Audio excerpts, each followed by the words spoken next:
बिस्मिल्लाहिर्रहमानिर्रहीम। अस्सलाम वालेकुम स्टूडेंट, उम्मीद है आप सब खैरियत से होंगे। चैप्टर नंबर 9 है थर्मल प्रॉपर्टीज ऑफ मेटल और सेक्शन बी आज हम इसका करेंगे। पेज नंबर है 218 और 19 और इसका क्वेश्चन नंबर 1 और इसका सी पार्ट है, न्यूमेरिकल बेस है। इसको आज सॉल्व करते हैं। क्वेश्चन में लिखा हुआ है convert 30 degree Celsius into kelvin and Fahrenheit scale. हमें केल्विन और फ़ारेनहाइट स्केल में सेल्सियस की वैल्यू को कन्वर्ट करना है। तो हमारे पास जो डेटा है, डेटा में हमारे पास जो सेल्सियस है वो हमारे पास है 30 डिग्री और केल्विन हमें फाइंड करना है और फ़ारेनहाइट में भी इसकी वैल्यू को फाइंड करना है। तो इसका सॉल्यूशन हमारे पास सबसे पहले केल्विन का formula K is equal to C plus 273। तो K सेम आ जाएगा हमारे पास और C की वैल्यू हमारे पास गिवन है 30 और प्लस 273। तो K इक्वल टू इन दोनों का ऐड करेंगे तो 303। ये तो स्टूडेंट आगे केल्विन के लिहाज से।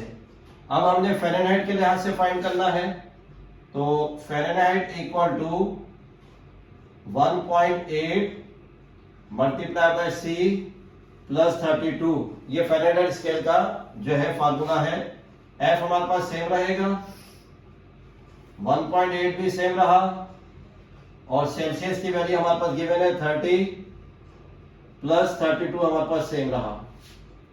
तो F इक्वल टू इन दोनों को मल्टीप्लाई करेंगे तो हमारे पास जो वैल्यू आएगी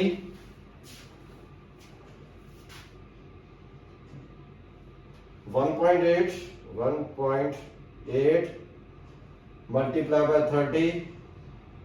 तो ये आ रहा है स्टूडेंट हमारा आंसर 54।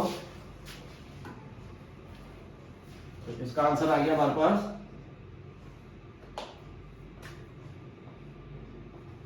ये 54 और प्लस 32। F इक्वल टू इन दोनों का ऐड करेंगे तो ये हमारे पास कितना आ जाएगा 86।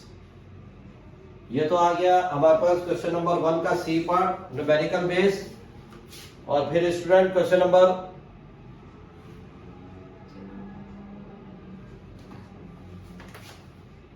नंबर हमारे पास 2, इसका सी पार्ट है convert 212 Fahrenheit into Celsius and kelvin.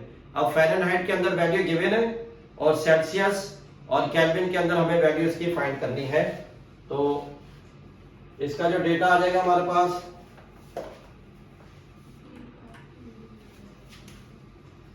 Question number 2, इसका सी पार्ट है और इसका डेटा हम पहले लिखेंगे फिर उसके बाद इसको सॉल्व करते हैं। तो फ़ारेनहाइट के अंदर इसकी वैल्यू हमारे पास गिवन है, फ़ारेनहाइट इक्वल टू 212। ये हमारे पास वैल्यू फ़ारेनहाइट की आ गई और सेल्सियस में हमें फाइंड करना है और केल्विन के अंदर हमें इसकी वैल्यू को फाइंड करना है। तो सबसे पहले हम जो फार्मूला लगाएंगे सॉल्यूशन C इक्वल टू, ये जो फार्मूला है इससे हम सेल्सियस को फाइंड कर लेंगे। तो C equal to F minus 32 divided by 1.8। तो सेल्सियस इक्वल टू F की वैल्यू हमारे पास गिवन है 212 माइनस 32 और डिवाइडेड बाय 1.8। तो सेल्सियस इक्वल टू इन दोनों को माइनस करेंगे तो 180 और डिवाइडेड बाय 1.8 और सेल्सियस इसको हम कैंसिल करके तो हमारे पास आंसर कितना आ जाएगा 100 डिग्री। ये तो स्टूडेंट आ गया हमारे पास सेल्सियस के लिहाज से। अब हमें फाइंड करना है किसका, केल्विन के लिहाज से ना। तो केल्विन का जो फार्मूला है K is equal to C plus 273। तो केल्विन इक्वल टू C की वैल्यू हमारे पास जो अभी फाइंड आउट की है वो 100 और प्लस 273। तो इन दोनों का ऐड कर लेंगे तो ये आ जाएगा 373। ये हमारे पास केल्विन के अंदर आंसर आ गया इसका। अच्छा स्टूडेंट, अब है क्वेश्चन नंबर 3 और इसका सी पार्ट है और इसके अंदर लिखा हुआ है how much heat is required to boil 3 kg water which is initially 10 degree Celsius. अब इसके अंदर जो वाटर का मास है वो है हमारे पास 3 kg, तो स्मॉल m की वैल्यू आ गई हमारे पास 3 किलोग्राम, और वाटर का जो इनिशियली टेम्परेचर जो प्रोवाइड कर रहे थे वो था 10 डिग्री सेल्सियस, तो ये T1 की वैल्यू आ जाएगी। फिर आगे वर्डिंग में लिखा हुआ है कि वाटर को बॉयल करना है, तो वाटर जो बॉयल होता है वो 100 डिग्री सेल्सियस पर आएगा, तो ये T2 की वैल्यू हो जाएगी। तो इसका मतलब T1 T2 इसको हम फाइंड आउट करेंगे डेल्टा T से ना, change of temperature equal to T2 minus T1। फिर वाटर की स्पेसिफिक हीट कैपेसिटी जो है वो हमारे पास 4.18 इंटू 10⁻³ हमारे पास ये इसकी वैल्यू आ गई है। और स्टूडेंट जो हमें मालूम करना है how much heat is required, कि वाटर का टेम्परेचर जब 100 डिग्री सेल्सियस होगा तो कितनी हीट को ये एब्जॉर्ब करेगा वाटर, जिसकी वजह से इसका टेम्परेचर 100 डिग्री सेल्सियस जो है हो जाएगा। तो इसके लिहाज से जो इसका डेटा है हमारे पास, एक तो मास हमारे पास गिवन है वाटर का 3 किलोग्राम, और T1 हमारे पास है 10 डिग्री सेल्सियस, और T2 है हमारे पास जो वर्डिंग में बॉयल है तो उसको न्यूमेरिकल वैल्यू में चेंज करेंगे 100 डिग्री सेल्सियस, तो delta T equal to T2 minus T1, तो डेल्टा T हमारे पास आ जाएगा, T2 हमारे पास है 100 माइनस T1 है हमारे पास 10, तो डेल्टा T हमारे पास आ जाएगा 90 डिग्री सेल्सियस, और वाटर की स्पेसिफिक हीट कैपेसिटी हमारे पास है 4.18 इंटू 10⁻³ ये हमारे पास। फिर आगे इसका जो यूनिट आएगा जूल्स, किलोग्राम इनवर्स और सेल्सियस इनवर्स, और जो मालूम करना है वो अमाउंट ऑफ हीट हमें मालूम करना है कि वाटर कितनी हीट को अपने अंदर एब्जॉर्ब करे कि उसका टेम्परेचर 100 डिग्री सेल्सियस हो जाए। तो ये तो आ गया इसका डेटा। अब इसके लिहाज से जो इसका सॉल्यूशन है, और सॉल्यूशन में जो फार्मूला आ जाएगा स्पेसिफिक हीट कैपेसिटी का, C is equal to delta Q divided by M, यानी कि मास चेंज ऑफ टेम्परेचर। अब C की वैल्यू हमारे पास गिवन है 4.18 10⁻³ अमाउंट ऑफ हीट हमने फाइंड कर ली है, मास हमारे पास गिवन है, और चेंज इन टेम्परेचर जो हमने कैलकुलेट किया वो कितना आ रहा है 90। अब ये दोनों वैल्यू इससे डिवाइड हो रही है, इससे आके मल्टीप्लाई हो जाएंगी, तो हमारे पास amount of heat equal to 4.18 into 10⁻³ multiply by 3 multiply by 90। अब इसको स्टूडेंट जो है वो इसको कैलकुलेट कर लेते हैं। 4.18 exponent 3, then multiply exponent 3, 4.18 exponent 3 multiply by 3, then multiply by 90। तो हमारे पास आंसर आ रहा है 1128600। अमाउंट ऑफ हीट हमारे पास आ जाएगा 1128600 जूल। ये हमारे पास इसका आंसर आ जाएगा। अच्छा, क्वेश्चन नंबर 4 इसका बी पार्ट है, और इसमें लिखा है 2 kilogram of copper requires 2050 joule of heat. अब जो है कॉपर जिसका मास 2 किलोग्राम है, इसको हीट रिक्वायर्ड है 2050, इतनी हीट रिक्वायर्ड है, और to raise its temperature through 10 degree Celsius, और इसका जो टेम्परेचर रेज हुआ है वो कितना हुआ है 10 degree Celsius. Calculate the heat capacity of the sample. तो अब हमें मालूम क्या करना है, इस सैंपल की यानी कि कॉपर की हीट कैपेसिटी हमने फाइंड करनी है। तो इसके लिहाज से जो इसका डेटा है, मास हमारे पास कॉपर का गिवन है 2 किलोग्राम और अमाउंट ऑफ हीट यानी कि डेल्टा क्यू वो हमारे पास गिवन है 2050 जूल और टेम्परेचर हमारे पास गिवन है 10 डिग्री सेल्सियस और हमें हीट कैपेसिटी मालूम करनी है सैंपल की। तो ये तो आ गया इसका डेटा। अब इसका जो सॉल्यूशन है, और सॉल्यूशन में जो स्टूडेंट फार्मूला है C equal to delta Q upon M और ये चेंज इन टेम्परेचर।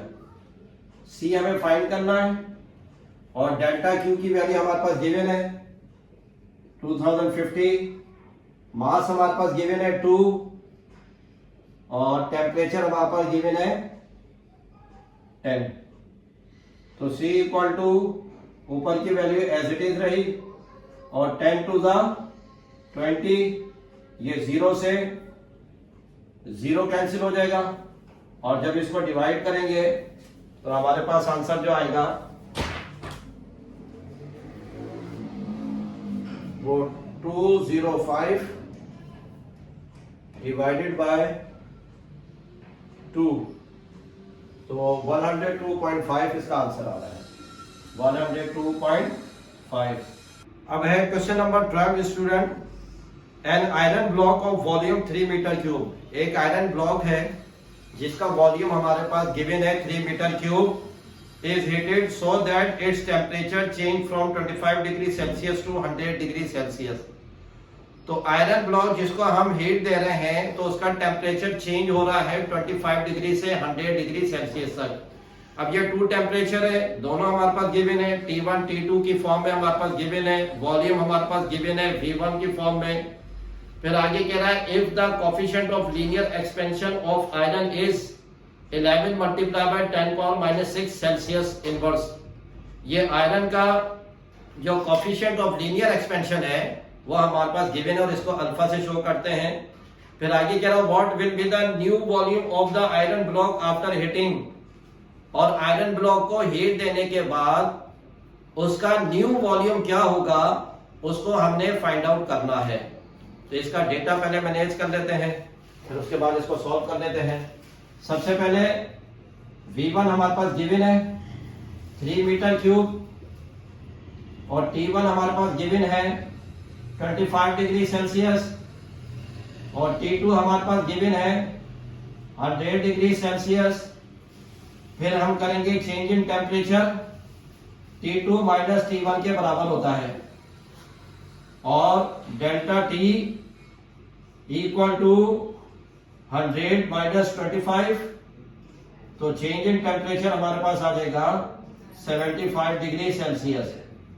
और फिर आयरन की जो लीनियर कोफिशिएंट हमारे पास जो दी हुई है वो 11 into 10 power minus 6 Celsius inverse, ये हमारे पास गिवन है। और जो हमें मालूम करना है इसके अंदर कि हीट देने के बाद आयरन ब्लॉक का वॉल्यूम क्या हो जाएगा, वो हमें ये चीज फाइंड करनी है। तो ये तो हो गया स्टूडेंट इसका डेटा। अब इसके लिहाज से इसका जो सॉल्यूशन है, तो सॉल्यूशन में पहले हम सॉल्व करेंगे बीटा इक्वल टू 3 अल्फा। तो बीटा हमारे पास बीटा सेम रहेगा, ये 3 सेम रहा और इधर आ रहा है अल्फा और अल्फा की वैल्यू हमारे पास गिवन है 11 मल्टीप्लाई बाय 10 पावर माइनस 6 और फिर इसको मल्टीप्लाई कर देंगे। बीटा इक्वल टू 3 11 द 33 इंटू 10 पावर माइनस 6, ये तो आ गया हमारे पास बीटा। अब क्योंकि रिक्वायर्ड हमें क्या है, चेंज इन वॉल्यूम V2 हमें जो है वो फाइंड करना है, ये रिक्वायर्ड है। तो इसके लिहाज से जो फार्मूला होगा delta V equal to B और बीटा और चेंज इन टेम्परेचर। अब जो हमारे पास ये डेल्टा V है इसकी जगह हम लिख सकते हैं V2 माइनस V1, जिस तरीके से इधर लिखा था डेल्टा T बराबर है T2 माइनस T1 के, ऐसे ही डेल्टा V किसके बराबर है V2 माइनस V1 के, और इक्वल टू ये भी हमारे पास जो सिंपल V है ये भी एक्चुअल में क्या है, ये ओरिजिनल वॉल्यूम, और ओरिजिनल वॉल्यूम हमारे पास कितना है 3, और ओरिजिनल वॉल्यूम को हम किससे शो करेंगे V1 से, बाकी ये हमारे पास ये एज इट इज रहेगा। ये V1 माइनस का है, इक्वल टू के उस तरफ जाके स्टूडेंट ये हो जाएगा प्लस का, तो V1 प्लस ये सारी वैल्यू एज इट इज आ जाएंगी। बीटा चेंज इन टेम्परेचर, फिर आगे दिया हुआ है स्टूडेंट ये V2 इक्वल टू ये है, अब इसमें से हम कॉमन ले लेंगे V1, ये प्लस से पहले और प्लस के बाद, ये हमारे पास नंबर ऑफ टर्म 2 है, इनमें से जो सिमिलर है जो कॉमन है वो है V1 को हम बाहर रखेंगे, और जब V1 को हमने कॉमन ले लिया तो हमारे पास आ जाएगा 1 प्लस बीटा और चेंज इन टेम्परेचर, या अब जो है इसमें वैल्यूज को सब्स्टिट्यूट कर देते हैं, तो उसके जरिए से V2 का आंसर आ जाएगा V2 इक्वल टू V1 हमारे पास गिवन है डेटा में 3 और 1 प्लस सेम आ जाएगा, और फिर इधर लिखा हुआ बीटा, और बीटा का आंसर हमारे पास आया था 3 multiply bye 10 power minus 3 6 33 10 power minus 6, और चेंज इन टेम्परेचर हमारे पास आया है 75 डिग्री सेल्सियस, यह आ गया 75। अब V2 हमारे पास सेम रहा और 3 भी सेम रहा, अब जो है अंदर वाली टर्म का मल्टीप्लाई कर लेते हैं, 1 प्लस 33 एक्सपोनेंट माइनस 6 मल्टीप्लाई 75, तो इसका आंसर हमारे पास आ रहा है स्टूडेंट, इसका जो आंसर हमारे पास 0.002475, इसमें 1 ऐड कर देंगे तो प्लस 1, तो इसका आंसर आ जाएगा हमारे पास V3 इक्वल टू ये 3, और इस पूरे का जो आंसर आएगा हमारे पास 1.002475, V2 इक्वल टू, अब इस पूरे आंसर को 3 से मल्टीप्लाई कर देंगे तो हमारे पास जो वैल्यू आएगी 3.002475, तो हीट देने के बाद जो आयरन ब्लॉक है उसका वॉल्यूम ये हो जाएगा। तो ये तो सेक्शन बी चैप्टर नंबर 9 की न्यूमेरिकल मैंने आपको करवा दी, इसको अच्छी तरीके से देखिएगा तो आपको कमांड हो जाएगी इंशाल्लाह। अस्सलाम वालेकुम।